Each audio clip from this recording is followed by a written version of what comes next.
नमस्कार दोस्तों, मैं किरण आर्या स्वागत करती हूँ आपका अपने इस यूट्यूब चैनल पर। और मैं जैसा कि आपको पहली एक वीडियो मिल चुकी होगी प्रतिशतता की, जिसको कि मैंने उस वीडियो में मैंने आपको समझाया था कि प्रतिशतता होती क्या है। अब मैं जो नई वीडियो लेकर आई हूँ उसमें लेकर आई हूँ एक दो सवाल, जिससे कि आपको प्रतिशत से जुड़े हुए कुछ सवालों की जानकारी हो। पहले प्रॉब्लम हमारी ये होती है इन सवालों में कि हमें इस का अर्थ नहीं समझ में आता। कहीं पर का बीच में आता है तो कहीं पर का पीछे आता है। तो ये दो तरीके के मैं प्रश्न आज आपके लिए लेकर आई हूँ। तो एक एक करके मैं दोनों ही प्रश्नों को आपको हल करना सिखाऊंगी।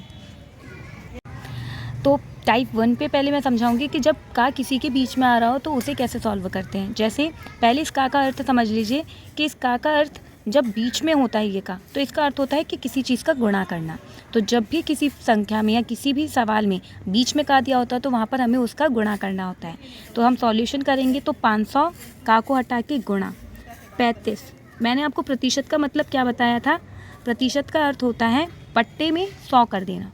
यानी जब हम इस प्रतिशत को हटाएंगे तो बट्टे में हम क्या कर देंगे? 100 कर देंगे। अब देखिए, जो चीज़ें कट रही होती हैं उन्हें हम काट लेंगे। नीचे के जो 100 के पास 2 ज़ीरो थे उनको हमने 500 के पास के 2 ज़ीरो से काट दिया। अब 5 गुणा 35, इन दोनों का जब हम मल्टीप्लाई करेंगे तो हमें पता चल जाएगा कि 500 का 35% आखिर कितने के बराबर होता है। तो अब हम कर देते हैं गुणा। 5 5 तो 25, कैरी दिया 2, 5 3 था 15, 15 में जब हम 2 ऐड करेंगे तो वो हो जाएगा आपका 17।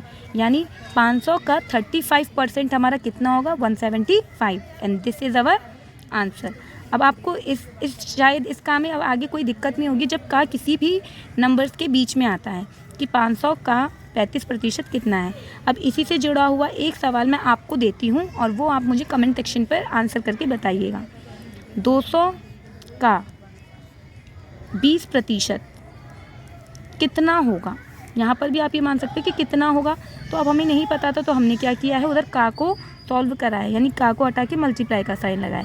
ये हुआ हमारा टाइप 1 और इसका सॉल्यूशन आप मुझे कमेंट सेक्शन में कमेंट करके ज़रूर बताइएगा। और अगर आपको ये वीडियो अच्छा लगे तो प्लीज़ इसे लाइक करना मत भूलिएगा, दोस्तों के साथ शेयर कीजिएगा और साथ में अगर आप न्यू हैं तो इस चैनल को सब्सक्राइब कीजिएगा। अब हम बात करेंगे टाइप 2 की, जिसमें कि हमारा का पीछे को आता है। यानी इस प्रश्न में पूछा जाता है कि कितना प्रतिशत है 10 रुपये 50 रुपये का। इसका मतलब हुआ कि हमें दो संख्याएं दी हुई हैं, जिसमें प्रथम संख्या हमारी क्या है? प्रथम संख्या है हमारी 10 रुपये और दूसरी संख्या क्या है हमारी? दूसरी संख्या है हमारी 50 रुपये। अब इसमें हमें क्या करना होता है, बात समझिएगा कि जब हमें किसी को भी प्रतिशत में बदलना होता है तो हम वहाँ पर करते हैं गुणा 100 का और भाग भी 100 का। लेकिन यहाँ पर हम कभी कभी क्या करते हैं, आपको मैं समझा देती हूँ, एक फॉर्मूला है इसके लिए। प्रथम संख्या बट्टे में दूसरी संख्या, यानी जिस संख्या के बारे में पूछा जाता है कि 10 50 का, तो जिसके बारे में पूछा जाता है उसे ऊपर, यानी पहली संख्या को ऊपर, दूसरी संख्या को बट्टे में और गुणा कर देते हैं 100% का। एक बात याद रखिएगा, ये प्रतिशत वही प्रतिशत है जिसे अगर हम बट्टे में लिखते तो भी ये वही बात होता है। इसलिए हमने क्या किया है, यहाँ पर हमने बट्टे में ना लिखकर हमने डायरेक्ट उसे प्रतिशत में बदल दिया है। तो अब हमारा फॉर्मूला क्या बना है? प्रथम संख्या बट्टे में दूसरी संख्या गुणा 100%।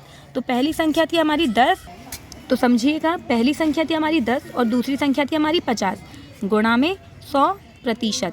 ये प्रतिशत वही प्रतिशत है जिसे हम बट्टे में लिखते, लेकिन हमने डायरेक्ट इसे क्या किया, बट्टे में ना लिखकर सीधे से हमने प्रतिशत में बताया है।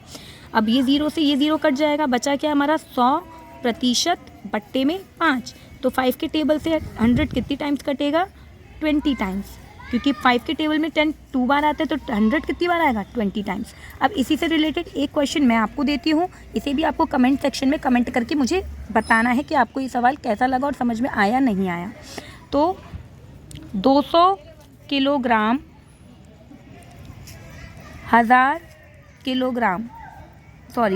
किलोग्राम 1000 किलोग्राम का कितना प्रतिशत होगा? तो इसका भी आप सॉल्यूशन और इसका कमेंट करके मुझे बताइएगा कि आपको इसका आंसर आया या नहीं आया। और मैं कोशिश करूँगी कि मैं आपको इसका आंसर जब आप मुझे कमेंट करें और मैं आपको इसका जवाब दे पाऊँ। और हाँ, अगर आपको इस क्वेश्चन से रिलेटेड कोई भी दिक्कत हो तो आप मुझे कोई भी क्वेश्चन हो आपको जो नहीं आ रहा हो वो आप मुझे कमेंट कर सकते हैं, ताकि मैं उसका सॉल्यूशन आपको दे सकूँ कमेंट में, या फिर इसका भी एक वीडियो बना दूँगी। अगर आपको कोई क्वेश्चन ना आए तो आप वो पूछ सकते हैं। थैंक यू, नमस्ते, मिलते हैं अगली वीडियो पर।